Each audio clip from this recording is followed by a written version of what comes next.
হ্যাঁ, আমরা যারা তৌহিদবাদী প্রজন্ম দাবি করি আমাদের তাকওয়ার লেভেলটা কোন পর্যায়ের? যাই হোক ভাই, আসলে মাঝে মাঝে মানে মানসিক ইয়েটা মানে মানে অসুস্থ হয়ে যায় বদাবলি দেখে অসুস্থ হয়ে যায়। তারাবির নামাজে গাফলতি, 8 রাকাত পর দৌড় দেখবে ভণ্ড সালাফি 8 রাকাত পর দৌড় দেয়। তুমি 8 রাকাত পড়ো সমস্যা নাই, 8 রাকাত আবু বকরের মতো পড়ো, উমরের মতো পড়ো, আলীর মতো পড়ো, উসমানের মতো, হযরত আয়েশার মতো পড়ো। 8 রাকাত পড়বা, রাত 1টা পর্যন্ত পড়ো লাগাতার। কথা ঠিক কিনা? এক রাকাতে এক পারা পড়ো সাহাবাদের মতো। তাহলে আমার কোনো আপত্তি নেই, 8 রাকাত পড়তে আপত্তি নেই। হ্যাঁ, 1-1.5 ঘন্টা তারাবির নামাজ হয় এখানে, এটা হুড় করে চলে যায় 8 রাকাত পড়ে। ভণ্ডামি, আমলের কমতি। আরেকটা কি, বিতির নামাজ 1 রাকাত, আরেক ফাইজলামি, আরেক শয়তানি। এগুলা বিতির নামাজ 1 রাকাত কোথাও নেই। বিতির নামাজ 1 রাকাত, আমি একদম চ্যালেঞ্জ করতেছি এখানে, 1 রাকাত বিতির নামাজ কোথাও নেই এখানে।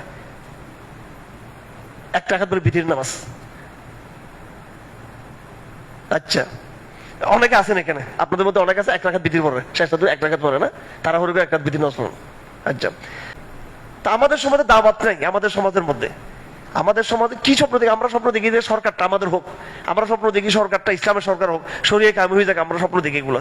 আফগানদের সাথে তুলনা করে লাভ আছে না? ওখানে তো শতকরা 90-92 জন মুসল্লি নামাজ পড়ে, ফজর নামাজে মসজিদ ভরপুর। গাজার মধ্যে ফজর নামাজের মুসল্লি আর জুমার মুসল্লি সমান। আফগানিস্তানে ফজরের মুসল্লি জুমার মুসল্লি সমান। আর এই বাঙালি মুনাফিক জাতিকে শরিয়া কায়েম হবে এখানে, নামাজে পড়ে না ঠিক মতো। প্র্যাকটিস মুসলিম যারা, আমি কথা বলছি শুধু, আর যে ফেসবুক মুজাহিদেরা। ভাই মনে কষ্ট পেলে আপনারা আসলে সমস্যা নেই, এখানে আসলে না আসি না আগামীতে। আর আমি তো কোনো ওই ইলেকশনও করবো না যে আমার এখানে আপনাদের ভোট লাগবে, আর আমি তো কোনো এরকম দান্দাবাজ বক্তাও না যে আমার এখানে হাদিয়া লাগবে, আপনারা আমার দাওয়াত দিবেন না। আমার একটা বক্তৃতা যাবো না, সামনে সব মাহফিল ক্যান্সেল করে দিব। সামনে তরবিয়ত মজলিসও করবো না। এখানে যারা 15 দিনের জন্য আসছেন, প্রত্যেকে কোরআন শরীফ 2-3 খতম দিয়ে এখানে বের হতে হবে এখান থেকে, আর নাহলে কালকে চলে যাবেন এখান থেকে। আপনারা দরকার নেই এরকম দুর্বল প্রজন্মের মুসলমান দরকার নেই আমাদের, এরকম বিয়ামলি মুসলমান আমাদের দরকার নেই। এই আশ্চর্য হয়ে গেছে, হুজুর এগুলো লাইভে এগুলো কেন? লাইভে যারা শুনতেছে এদেরকে বলতেছি, আমরা এদেরকে বলতেছি, একটা বেআমলি প্রজন্ম। আমরা কাদের দিকে? আমরা দোষ দিচ্ছি আমলাদের, দোষ দিচ্ছি রাজনীতিবিদদের, দোষ দিচ্ছি আওয়ামী লীগের, দোষ দিচ্ছি বিএনপির, দোষ পুলিশের, দোষ অমুকের, দোষ তমুকের। যাই হোক, তো এখানে এত আলোচনার পরও, এত কথা আসার পরে এই আল্লাহ বলতেছেন ইন্নামা আলা রাসূলিল বালাগুল মুবিন। এটা সূরা মাইদা, কোরআন শরীফের একদম শেষের দিকে। এর আগে বদর যুদ্ধ হয়ে গেছে, উহুদের যুদ্ধ হয়ে গেছে, তবুকের যুদ্ধ হয়ে গেছে, বড় বড় যুদ্ধ হয়ে গেছে ইসলামের মধ্যে। হ্যাঁ, একদম ইসলাম শেষ দিকে, এখন একদম ইসলাম চূড়ান্ত বিজয়ের দিকে যখন ইসলাম যাচ্ছে, তখনই তখনও আল্লাহ পাক বলতেছে কি, রসুলের মূল কাজ হচ্ছে কি? তাবলীগ। রসুল মূল কাজ কি? দিনের দাওয়াত দেওয়া। আর আমরা মনে করি যে মার কাটকাটাই, মানে নিজেদের মধ্যে ইসলাম না, কিন্তু আরেকজনের মারি কাটি আমরা ইসলাম, তার শরীয়ত মানে নিজের ইসলামের খবর নেই। মুত্তাকি একটা জমাত ছাড়া, ইমানদার জমাত ছাড়া, মুজাহিদ একটা জমাত ছাড়া কোনোদিন এই দেশে ইসলাম বিজয় হবে না। আল্লাহ পাক এই জন্য আমাদেরকে নিয়ামত দিচ্ছেন। যাই হোক, আল বালাগুল মুবিন, সর্বাত্মক দাওয়াত দিতে হবে। এই কথা সূরা নেসার মধ্যে আছে, সূরা নূরের মধ্যে আছে, আলে ইমরানের মধ্যে আছে। আল্লাহ পাক বলেন রাসূলদের মূল কাজ হচ্ছে কি? পরিষ্কার দাওয়াত দেওয়া। আচ্ছা, যাই হোক, একটু কড়া কথা বললাম। রমজান মাস আসছে, আমি খবর নিয়েছি যে কারা কদর কোরআন শরীফ পড়তেছে। এটা আমাদের দুর্ভাগ্য। এটা প্র্যাকটিসিং, আধুনিক জমার প্র্যাকটিসিং মাদ্রাসার ছাত্রদের, আরে গাফলতে মাদ্রাসার ছাত্রদের, এই মাদ্রাসা পোলাপাইন সবগুলো মাদ্রাসা ছুটি হয়েছে, বাসা বাড়ি গেছে, আর আমলের ধারে কাছে নেই। হ্যাঁ, আমলের ধারে কাছে নেই। আমরা কোরআন শরীফ লাইভে দিচ্ছি, এখানে কোনো লাইকও নেই, কমেন্টও নেই।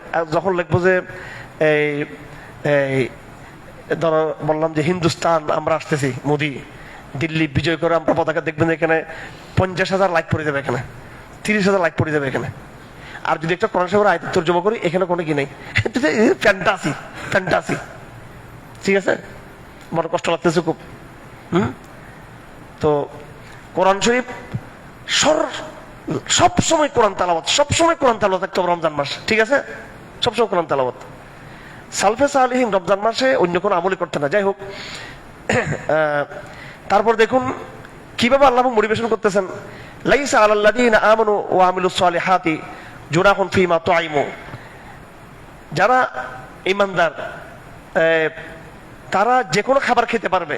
ইজা মাত্তাকাউ ওয়া আমানু ওয়া আমিলুস সালিহাত সুম্মাত্তাকাউ ওয়া আমানু সুম্মাত্তাকাউ ওয়া আহসানু। 93 নম্বর আয়াত। আমি কেন তাকওয়ার কথা বলতেছি, কেন আমি আমলে তাগিদ দিচ্ছি? আল্লাহ পাক কি বলতেছেন যে তাদের মধ্যে যদি, আমি হুবহু তরজমা করতেছি, যদি তারা তাকওয়া অর্জন করে এবং ঈমান আনে, আমলে সালেহ করে, অতঃপর তারা যদি তাকওয়া অর্জন করে, ঈমান আনে, অতঃপর তারা তাকওয়া অর্জন করে এবং সৎ আমল করে। মানে এক দেড় ভিতরে তাকওয়ার কথা কয়বার বলছে? কয়বার বলেন না কেন? কয়বার? 3 বার। ইজা মাত্তাকাউ, যখন তারা তাকওয়া অর্জন করবে, ওয়া আমানু, এবং ঈমান আনবে, আমলে সালেহ করবে, সুম্মাত্তাকাউ, অতঃপর আবার তারা তাকওয়া অর্জন করবে, ঈমান আনবে, সুম্মাত্তাকাউ, অতঃপর তারা আবার তাকওয়া অর্জন করবে, তারা কি করবে? আহসানু, তারা আমলগুলোকে ঠিকঠাক মতো আদায় করবে। তাকওয়ার কথা কয়বার বলছে এখানে? তাকওয়া করো, আবার তাকওয়া করো, আবার তাকওয়া করো। তো এগুলো তাকওয়া? 8 রাকাত পরে দৌড় দেওয়া, আধা ঘন্টা নামাজ পড়ে দৌড় দেওয়া, এটা তাকওয়া? সহিহ হাদিস, সহিহ হাদিস। এটা কোন হাদিসের মধ্যে আছে যে এটা বললো সহিহ হাদিস হবে? এটা কোন ক্বাল রাসূলুল্লাহ সাল্লাল্লাহু আলাইহি ওয়াসাল্লাম, রাসূলুল্লাহ বলেছেন হাদিস এইভাবে সহিহ হবে, তুমি এটা বলছেন রাসূলুল্লাহ কোন জায়গায়? যাই হোক,